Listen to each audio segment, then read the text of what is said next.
Mauricio Velázquez García, soy del grupo 406 y yo voy a explicar sobre el siglo de oro. Uno de los acontecimientos más importantes de esta fue la Edad Media. La clase alta consistía en la religión, cruzadas y caballeros, y en la clase baja había analfabetismo, torturas, entre otras cosas.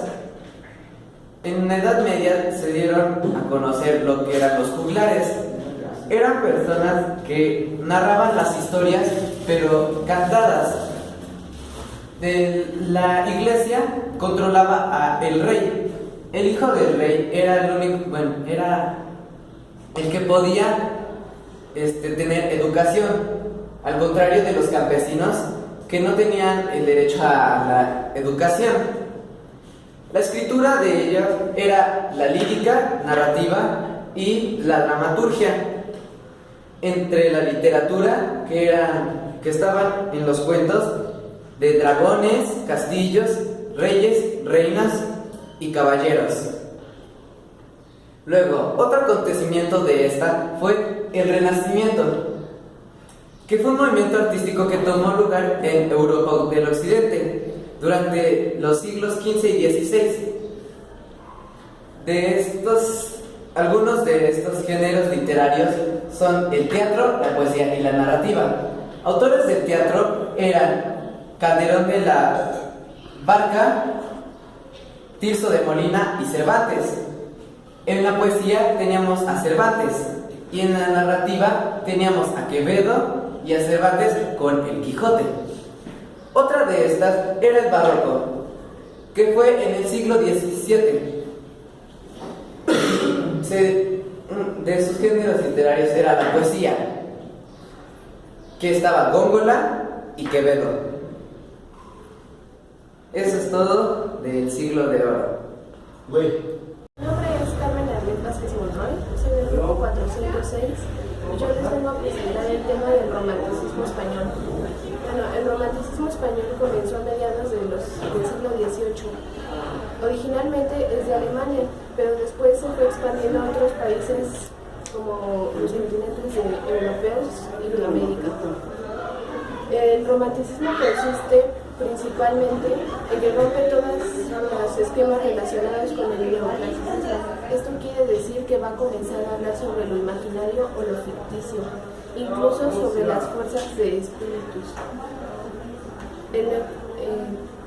El romanticismo español, sus principales características es que va a hablar sobre el amor, los sentimientos, la religión e incluso sobre la naturaleza misma.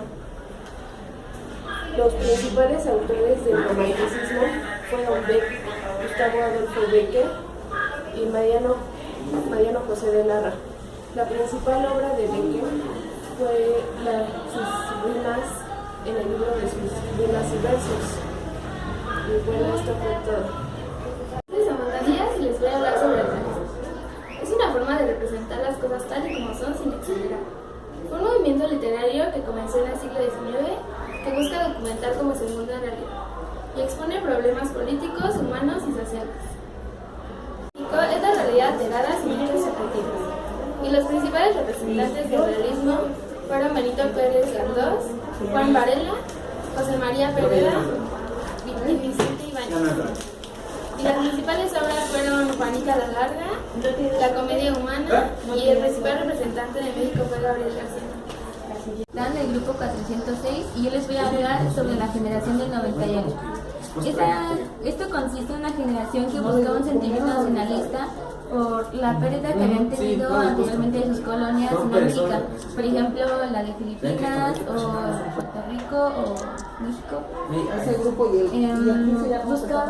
La mayoría de los representantes fueron autodidactas porque no pudieron tener una educación por completo por la mala economía que estaban teniendo en ese momento.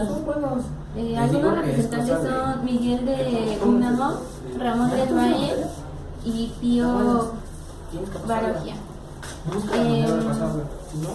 También estaban buscando que España pudiera europeizar España y pudieran hacer un país cosmopolita. Querían ya eliminar ese sentimiento que tenían